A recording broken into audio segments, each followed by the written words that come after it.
Bismillahirrahmanirrahim. Assalamualaikum warahmatullahi wabarakatuh. Berjumpa lagi, alhamdulillah. Bu Alfi mulai dengan materi selanjutnya, yaitu fungsi darah.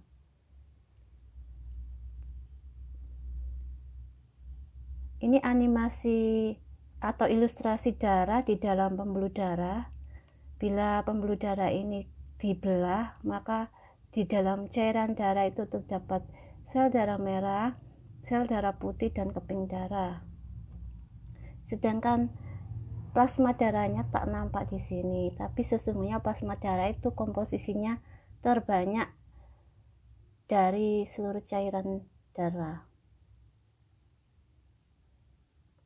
Darah adalah jaringan ikat yang berwujud cair. Jadi darah itu bukan cairan tubuh, melainkan jaringan. Ingat ya, fungsi jaringan. Ingat, jaringan adalah kumpulan dari sel-sel.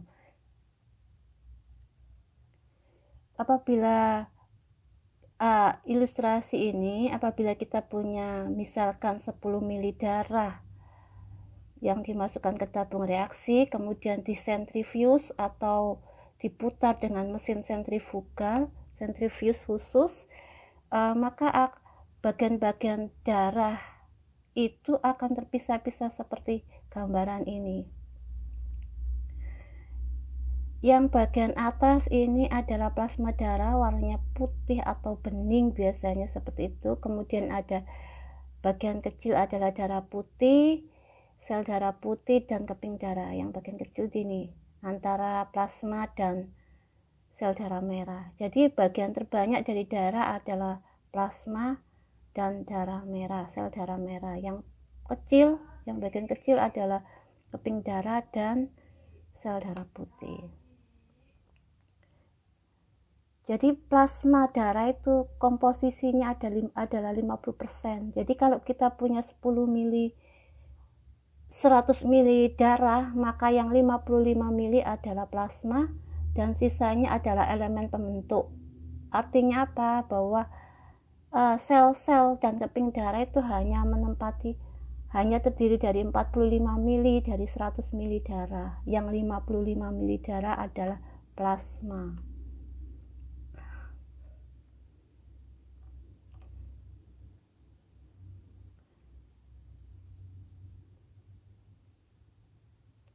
Darah memberi sel tubuh oksigen dan mengambil kembali karbon dioksida. Jadi sel penyusun tubuh kita itu membutuhkan oksigen. Kemudian nanti setelah metabolisme, sel itu akan menyisakan karbon dioksida yang harus dibuang. Darah inilah yang berfungsi mengangkut oksigen dan mengambil karbon dioksida dari sel. Dari mana darah mendapatkan oksigen? Darah mendapatkan oksigen dari paru-paru, kemudian didistribusikan ke seluruh bagian sel di dalam tubuh dan mengambil karbon dioksida sebagai limbah atau sisa metabolisme dari sel menuju paru-paru untuk dibuang. Seperti ini animasi dari sel yang mendapat dan mendapatkan oksigen, menerima oksigen, dan mengeluarkan karbon dioksida melalui sel. Blood is fluid tissue that circulates substances through the body. Oxygen enters the lungs and passes into blood. Ilustrasi dari Blood sel delivers carbon dioxide waste to the lungs where it is exhaled. Paham ya anak-anak ya? Ada udara oksigen yang masuk dan ada karbon dioksida yang diambil oleh darah melalui dari sel. Berikutnya, fungsi darah yang berikut adalah darah mengangkut nutrisi dan hormon. Bagaimana cara darah mengangkut nutrisi? Ini penjelasannya. Jadi di dalam usus halus, ini adalah ilustrasi usus halus. Bila penampangnya ini kita potong, nampak ada fili atau jonjot-jonjot, ada fili. Mirip seperti lidah kita, di permukaannya itu ada jonjot-jonjotnya. Kalau dalam usus halus, jonjot-jonjot atau fili ini ada di dalam usus, di permukaan bagian dalam usus. Bila kita lihat secara mikroskopis, kita potong seperti ini melintang, maka di dalam jonjot itu ada pembuluh kapiler. Ini ada pembuluh kapiler yang warnanya merah dan biru. Yang warnanya hijau ini ada saraf.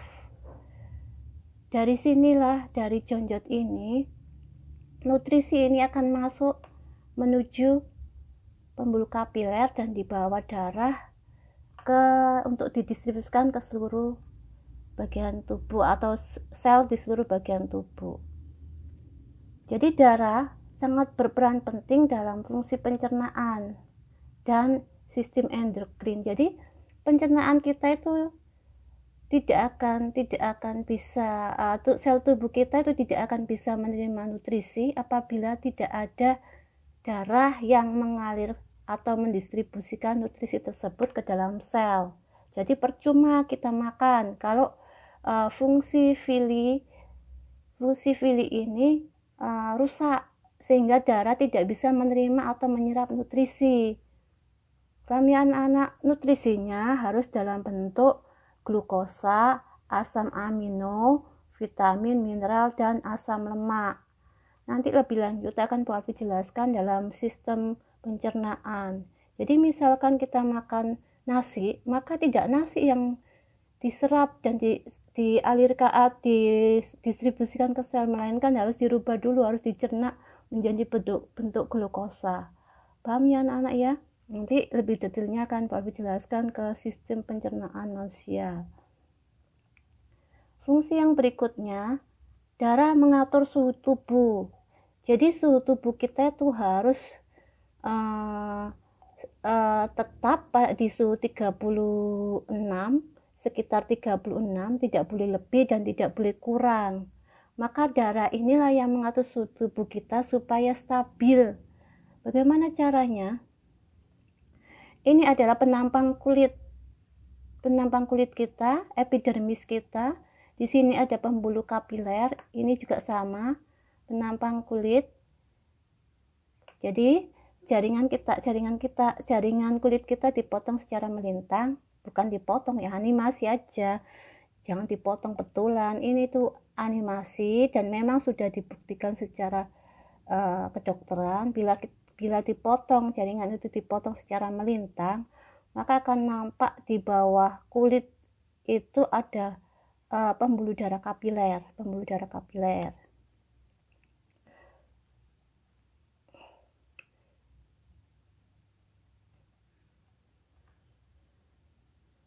Darah fungsinya menyerap dan mendistribusikan panas ke seluruh tubuh supaya tekanan darah kita itu stabil. Bagaimana caranya? Dengan melepaskan suhu. Bagaimana suhu dilepaskan? Caranya dengan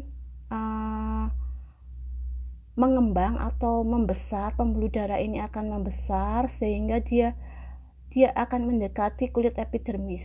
Posisinya akan seolah nempel di sini, posisinya nempel di epidermis melalui pori-pori, maka suhu ini dikeluarkan. Bukan suhu, panas.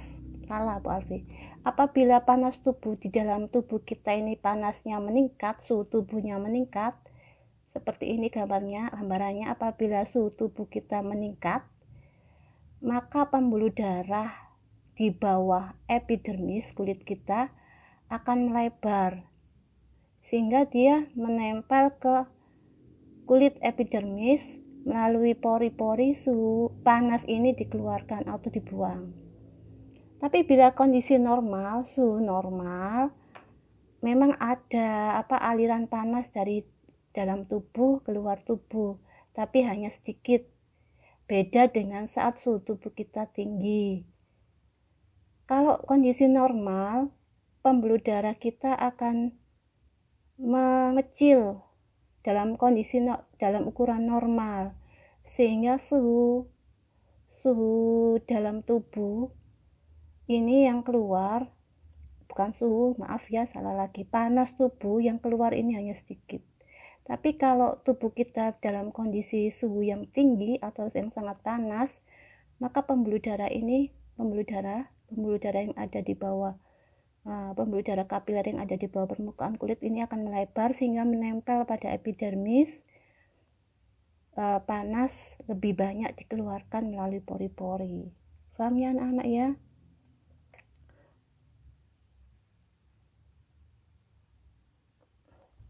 Sekarang fungsi trombosit yaitu menggumpalkan darah di tempat luka. Jadi apabila kita tersayat atau kita jatuh sehingga ada robek pembuluh darah, maka trombosit atau keping darah inilah yang berperan penting untuk menutup luka kita supaya tidak ada pendarahan yang berlebihan. Kalian tahu kalau pendarahan yang berlebihan berarti kita kehilangan darah yang berlebih, bisa pingsan. Jadi ketika pembuluh darah ini ilustrasi darah. Blood includes plasma, red blood cells, white blood cells, and platelets. Nah, At seperti the location of a blood vessel's tear, platelets clump. This forms a plug that stops bleeding. Seperti itu ilustrasinya. Jadi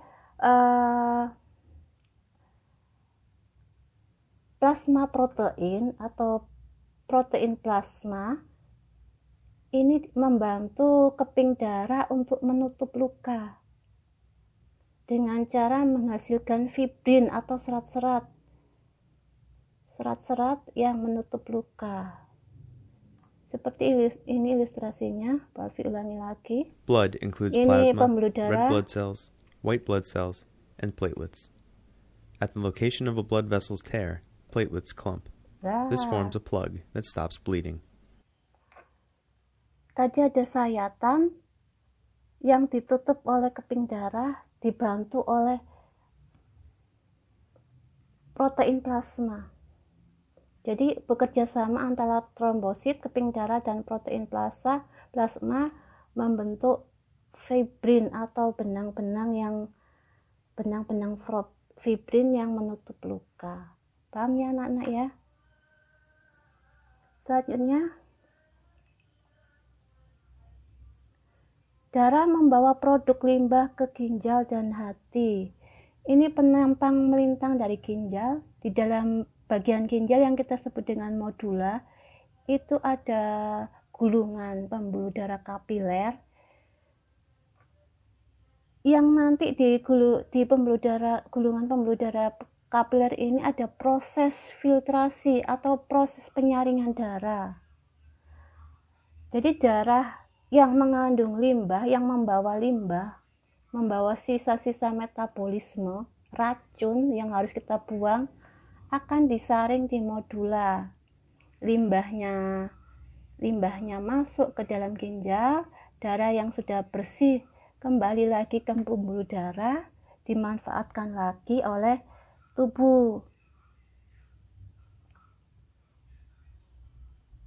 Jadi darah mengangkut zat limbah. Di sini ada pembuluh darah ginjal arteri atau renal arteri, kemudian renal vein itu pembuluh darah vena ginjal. Ini ureter adalah saluran kencing. Jadi darah yang mengandung limbah yang harus dibuang keluar dari tubuh. Limbah ini dari mana? Dari sel yang telah melakukan metabolisme menghasilkan limbah, dan energi limbahnya harus dibuang. Pembuangannya melalui ginjal, tapi yang membawa limbah adalah darah. Darah masuk menuju ginjal melalui renal arteri. Di sini menuju medula. Di sini di medula ini ada alat penyaring. Jadi darah yang mengandung limbah tadi disaring, limbahnya masuk ke dalam ginjal, darahnya dikembalikan lagi ke tubuh lewat renal vein, pembuluh darah vena ginjal. Terus gimana limbahnya? Limbahnya masuk ginjal, dikumpulkan, kemudian dibuang lewat ureter, saluran kencing. Paham anak-anak? Nanti Bu Alfi akan jelaskan lagi pada sistem ekskresi di materi berikutnya. Sel darah merah adalah sel yang paling banyak dalam darah. Sel darah merah tadi apa namanya? Eritrosit. Kenapa dia paling banyak?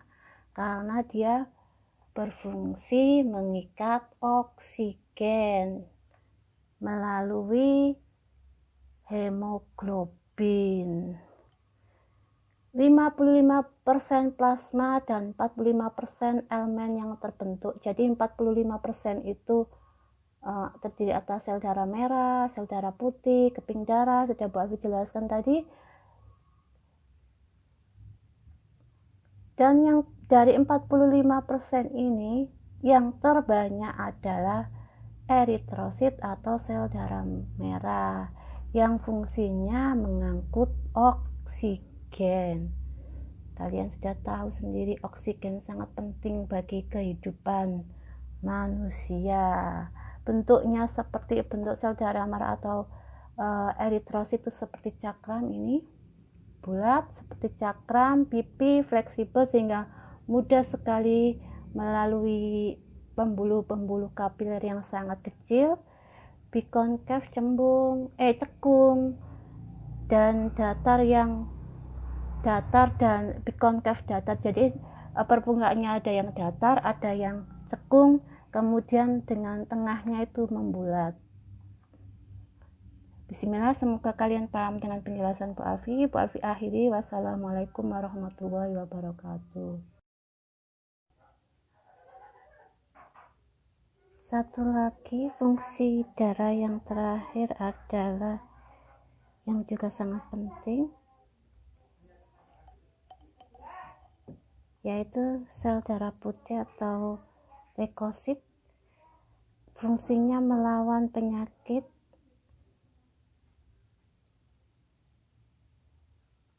Leukosit sendiri terdiri atas, jadi yang 1% dari volume darah yang 100 ml itu ya mengandung leukosit hanya 1%.